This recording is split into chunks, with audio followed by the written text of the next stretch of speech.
जय हिंद दोस्तों, स्वागत है एक बार फिर से। आज दिन भर की तमाम बड़ी खबरों में पहली अपडेट में जानेंगे अमेरिका से राहुल गांधी ने कर दी बड़ी भविष्यवाणी। बोले चौंका देंगे 2024 के नतीजे, भाजपा हो जाएगी सत्ता से बाहर। तो वहीं मीडिया को लेकर भी राहुल गांधी ने उठा दिए सवाल। बोले भारत में कमजोर हो रही मीडिया की ताकत, तो वहीं हार कर नहीं जाएंगे पहलवान। खाप पंचायतें ले रही अंतिम फैसला, महाभारत की हो रही तैयारी। 3 भाजपा सांसदों ने भी दिया समर्थन। तो वहीं प्रियंका गांधी ने भी पीएम मोदी पर बोला हमला। बोली ब्रजभूषण पर अभी तक कोई कार्रवाई क्यों नहीं की गई। तो वहीं अडानी मुद्दे पर पीछे हटने को तैयार नहीं कांग्रेस पार्टी, एक बार फिर से कर डाली जेपीसी जांच की मांग। और भी बड़ी खबरों को जानेंगे विस्तार से, लेकिन उससे पहले यदि आप भी राहुल गांधी के बयान से सहमत हैं तो इस वीडियो को लाइक कर चैनल को लाल बटन दबाकर सब्सक्राइब करें और कमेंट बॉक्स में लिखें जय हिंद। दरअसल दोस्तों आपको बता दें कि राहुल गांधी का कहना है कि 2024 के लोकसभा चुनाव के नतीजे बेहद चौंकाने वाले होंगे। 10 दिनों के अमेरिका दौरे पर गए कांग्रेस नेता राहुल गांधी ने कहा कि विपक्ष एकजुट है और हम अगले साल होने वाले आम चुनाव में भाजपा को सत्ता से बेदखल कर देंगे।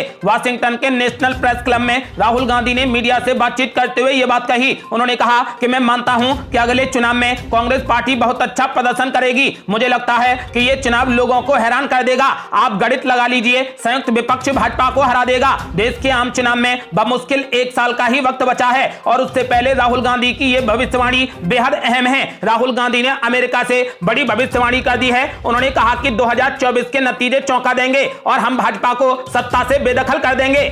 अगली बड़ी खबर, राहुल गांधी ने अमेरिका में मीडिया पर उठाए सवाल। बोले भारत में कमजोर हो रही मीडिया की ताकत, बीजेपी ने कर लिया कब्जा। दरअसल दोस्तों आपको बता दें कि राहुल गांधी अमेरिका के 10 दिन के दौरे पर हैं। 3 दिन में लगातार तीसरी बार उन्होंने मोदी सरकार और बीजेपी पर जबरदस्त हमला बोला है। राहुल गांधी ने वाशिंगटन के नेशनल प्रेस क्लब में बोलते हुए मोदी सरकार पर देश की संस्थाओं को कमजोर करने और उन पर कब्जा करने का आरोप लगाया है। उन्होंने भारत में प्रेस की आजादी को लेकर चिंता जताई। राहुल गांधी ने वाशिंगटन में दावा किया कि भारत में प्रेस की ताकत भी कमजोर होती रही है। उन्होंने कहा कि भारत के पास में बहुत मजबूत व्यवस्थाएं हैं जो पहले से मौजूद हैं, वो व्यवस्था कमजोर हो चुकी हैं। भारत में प्रेस की स्वतंत्रता कमजोर होती जा रही है जो किसी से छुपी नहीं है और ये बात सभी जानते हैं कि बीजेपी ने इन पर कब्जा कर लिया है। राहुल गांधी ने कहा कि संस्थागत ढांचे पर भी शिकंजा कसा जा रहा है। आपको यह सवाल प्रधानमंत्री मोदी से करना चाहिए। मुझे नहीं पता कि आप ये कैसे करेंगे, लेकिन आपको मोदी से पूछना चाहिए। मीडिया की आजादी को भारत के लिए बहुत अहम बताते हुए राहुल गांधी ने कहा कि मीडिया को आलोचना के लिए खुला होना चाहिए, आलोचना को सुनना चाहिए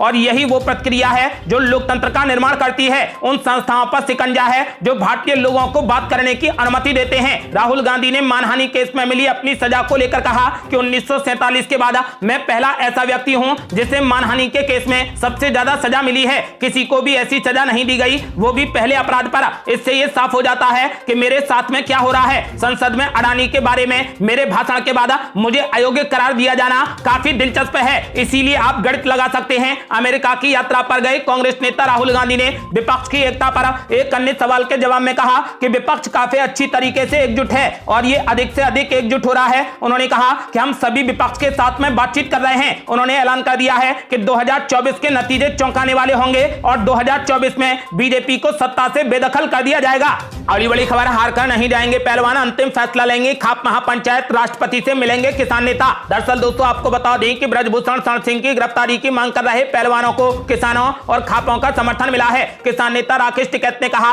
कि पहलवानों के विरोध के मुद्दे पर अंतिम फैसला आज लिया जा रहा है। हरियाणा के किसान और खाप पहलवानों को खुला समर्थन दे रहे हैं। इसके अलावा भारतीय किसान यूनियन के नेता राकेश टिकैत ने कहा कि ब्रजभूषण शरण सिंह के खिलाफ शीर्ष पहलवानों के चल रहे विरोध को लेकर एक समिति राष्ट्रपति द्रौपदी मुर्मू और गृह मंत्री अमित शाह से मुलाकात करेगी। पत्रकारों से बात करते हुए किसान नेता राकेश टिकैत ने पूछा कि ब्रजभूषण शरण सिंह के खिलाफ दर्ज पॉक्सो मामले में अब तक गिरफ्तारी क्यों नहीं की गई है। राकेश टिकैत ने स्पष्ट कर दिया है कि वो कोई भी कोर कसर बाकी नहीं छोड़ेंगे और पहलवानों को न्याय दिलाने तक उनका प्रदर्शन जारी रहेगा। अगली बड़ी खबर, पहलवानों के समर्थन में प्रियंका गांधी ने भी पीएम मोदी पर बोला जबरदस्त हमला। कहा ब्रजभूषण पर अभी तक कोई कार्रवाई क्यों नहीं की गई। दरअसल दोस्तों आपको बता दें कि कांग्रेस महासचिव प्रियंका गांधी वाड्रा ने WFI के चीफ ब्रजभूषण शरण सिंह को लेकर बीजेपी सरकार पर जमकर हमला बोला। उन्होंने एक अखबार की रिपोर्ट शेयर करते हुए ट्विटर पर पीएम नरेंद्र मोदी को टैग किया और उनसे सवाल करते हुए कहा कि नरेंद्र मोदी जी इन गंभीर आरोपों को पढ़िए और देश को बताइए कि आरोपी पर अभी तक कोई भी कार्रवाई क्यों नहीं की गई है। दरअसल कांग्रेस महासचिव प्रियंका गांधी ने एक अखबार की रिपोर्ट शेयर की जिसमें ब्रजभूषण शरण सिंह के खिलाफ छेड़छाड़ और यौन उत्पीड़न के 1-2 नहीं बल्कि 10 मामलों का जिक्र है। इसमें ब्रजभूषण के खिलाफ यौन संबंध बनाने का आरोप लगाया गया है और खिलाड़ियों ने कहा है कि ब्रजभूषण ने उनके साथ कई बार छेड़छाड़ की है। इंडियन एक्सप्रेस की रिपोर्ट के मुताबिक ब्रजभूषण शरण सिंह के खिलाफ 28 अप्रैल को 2 एफआईआर दर्ज हुई थी। दोनों एफआईआर में आईपीसी की धारा 354, 354A, 354D और 34 का हवाला दिया गया है। इन आरोपों में 1 से 3 साल की जेल की सजा का प्रावधान है। पहली एफआईआर में 6 वयस्क पहलवानों के आरोप शामिल हैं। इसमें रेसलिंग फेडरेशन ऑफ इंडिया के सचिव विनोद तोमर का भी नाम है। दूसरी एफआईआर एक नाबालिग के पिता की शिकायत पर दर्ज की गई है। यह पॉक्सो अधिनियम की धारा 10 के तहत है, जिसमें 5 से 7 साल की सजा का प्रावधान है। दूसरी एफआईआर में कहा गया है कि खिलाड़ी ने जब मेडल जीता तो आरोपी ने तस्वीर खिंचवाने के बहाने कसकर पकड़ लिया। इस दौरान उसके कंधे को जोर से दबाया और फिर जानबूझकर अपना हाथ कंधे से नीचे ले गया। खिलाड़ी के शरीर को गलत तरीके से छुआ। पीड़िता से कहा कि वो टच में रहे तो उसे सपोर्ट करेगा। आपको बता दें कि प्रियंका गांधी ने अब पीएम नरेंद्र मोदी को लेकर जमकर हमला बोला। उन्होंने कहा कि नरेंद्र मोदी जी, इन गंभीर आरोपों को पढ़िए और देश को बताइए कि आरोपी पर अभी तक कोई कार्रवाई क्यों नहीं की गई है।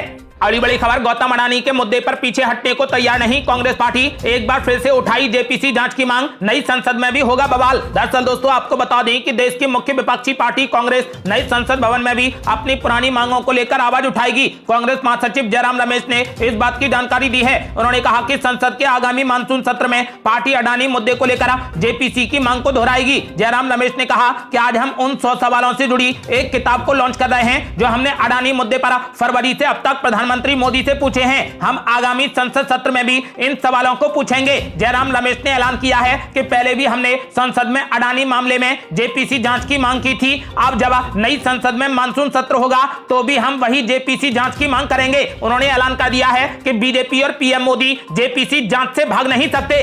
अगली बड़ी खबर, पीएम नरेंद्र मोदी के एक कदम की विदेशी धरती पर राहुल गांधी ने जमकर की तारीफ। दरअसल दोस्तों आपको बता दें कि कांग्रेस नेता राहुल गांधी अमेरिका के दौरे पर हैं, जहां वे लगातार मोदी सरकार को निशाने पर ले रहे हैं। राहुल गांधी ने केंद्र सरकार पर संस्थाओं को कमजोर करने, विपक्ष को प्रताड़ित करने और फोन टैपिंग जैसे गंभीर आरोप लगाते हुए हमला बोला। लेकिन एक मुद्दा ऐसा रहा जिस पर कांग्रेस नेता राहुल गांधी मोदी सरकार के स्टैंड से सहमत नजर आए और विदेशी धरती पर इसकी जमकर तारीफ भी की। रूस और यूक्रेन युद्ध पर भारत के रुख को राहुल गांधी ने बिल्कुल सही बताया है। राहुल गांधी ने साफ कर दिया है कि वो इस मुद्दे पर मोदी सरकार के साथ हैं। कांग्रेस नेता राहुल गांधी ने कहा कि रूस के साथ में हमारे संबंध हैं, रूस पर हमारी कुछ निर्भरताएं हैं, इसीलिए मेरा रुख भारत सरकार के समान ही होगा। आखिरकार हमें हमारे हितों का भी ख्याल रखना होता है। राहुल गांधी ने रूस और यूक्रेन युद्ध पर मोदी सरकार से सहमति जताई है। अगली बड़ी खबर, कल तक राहुल गांधी को पप्पू बताने वाली भाजपा आज राहुल गांधी की मोहब्बत की दुकान से हो गई परेशान। दरअसल दोस्तों आपको बता दें कि राहुल गांधी इन दिनों विदेशों में मोहब्बत की दुकान लगा रहे हैं। इन कार्यक्रमों में वे प्रधानमंत्री नरेंद्र मोदी को भगवान से भी ज्यादा जानकार होने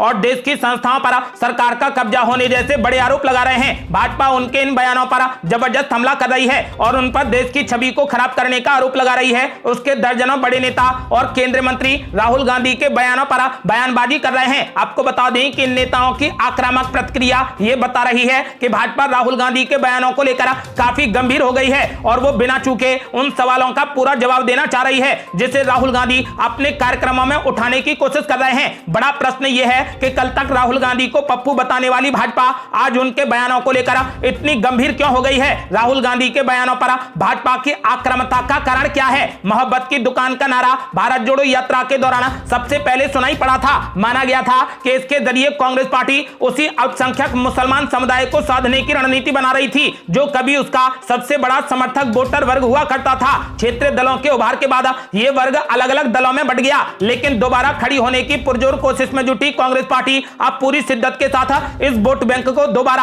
अपने साथ लाने का प्रयास कर रही है। भारत जोड़ो यात्रा के दौरान मुसलमान मतदाताओं को आकर्षित करने के लिए चला गया यह दांव कांग्रेस पार्टी के लिए काफी कारगर भी साबित हुआ। कर्नाटक में पार्टी को जबरदस्त जीत मिली और इस जीत के पीछे मुसलमान समुदाय के द्वारा उसे किया गया समर्थन बड़ा कारण रहा। कांग्रेस पार्टी अब इसी दांव को लोकसभा चुनाव में भी आजमाना चाहती है। संभवतः यही कारण है कि विपक्षी एकता के सुनाई दे रहे स्वरों के बीच राहुल गांधी एक बार फिर मोहब्बत की दुकान लगाने निकल पड़े हैं। आपको बता दें कि कल तक राहुल गांधी को पप्पू बताने वाली भाजपा अब राहुल गांधी से बेहद परेशान हो गई है। अगली बड़ी खबर, कर्नाटक के बाद अब मध्य प्रदेश में बजरंगबली पूरा करवाएंगे कांग्रेस पार्टी का मिशन 150, जीत की रणनीति हो गई तैयार। दरअसल दरअसल दोस्तों आपको बता दें कि मध्य प्रदेश में कांग्रेस पार्टी मिशन 150 का टास्क पूरा करने के लिए अब सॉफ्ट हिंदुत्व की राह पर चल रही है। कर्नाटक विधानसभा चुनाव में बीजेपी का बजरंग बली वाला दांव फेल होने के बाद कांग्रेस पार्टी ने धर्म के मोर्चे पर बीजेपी को चुनौती देने की योजना बना ली है। कांग्रेस पार्टी मध्य प्रदेश की सभी 230 विधानसभा क्षेत्रों में सुंदरकांड का पाठ करने जा रही है। मध्य प्रदेश में 230 विधानसभा क्षेत्रों में कांग्रेस पार्टी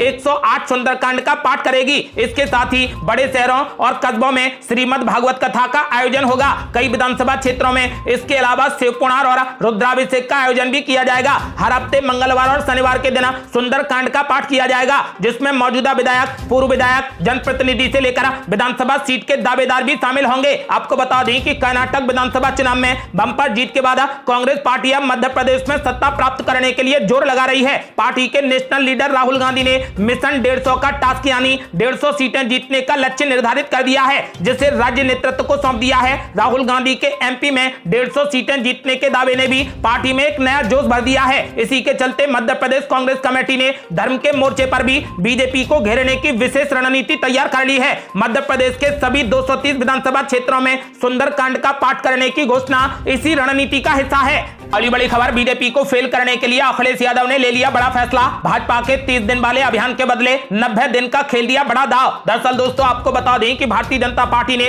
30 मई से लेकर 30 जून तक एक महीने तक बड़ा महाअभियान शुरू किया है। इस दौरान पार्टी के बड़े बड़े नेता, कैबिनेट मंत्री, मुख्यमंत्री समेत प्रधानमंत्री और केंद्रीय मंत्री देश के अलग अलग राज्यों की विधानसभा और लोकसभा क्षेत्रों में जाएंगे। उत्तर प्रदेश में भारतीय जनता पार्टी के इस महाअभियान का मुकाबला करने के लिए समाजवादी पार्टी ने भी एक नई रणनीति बना ली है। समाजवादी पार्टी ने लोकसभा चुनावों से पहले अपने जो सियासी बिसात बिछाई है उसमें कई मुद्दों को प्रमुखता से रखा है। पार्टी से जुड़े नेताओं का कहना है कि भारतीय जनता पार्टी के नेताओं की 30 मई से 30 जून तक के महाअभियान के बाद समाजवादी पार्टी भी सत्ता पक्ष के उन दावों की सच्चाई को जनता के सामने रखेगी जिसका वो दावा करते हैं। पार्टी से जुड़े वरिष्ठ नेता ने कहा कि फिलहाल जमीनी स्तर पर उनकी पार्टी में अपने बड़े कार्यकर्ताओं और पदाधिकारियों को इसकी जिम्मेदारी सौंप दी गई है। पार्टी में लखीमपुर और नैमिषारण्य में आयोजनों के बाद भाजपा के 30 दिनों के बदले 90 दिनों का एक बड़ा कार्यक्रम तैयार किया गया है। समाजवादी पार्टी के एक वरिष्ठ नेता ने कहा कि इस दौरान पार्टी के पदाधिकारी और कार्यकर्ता उत्तर प्रदेश के हर घर तक जाकर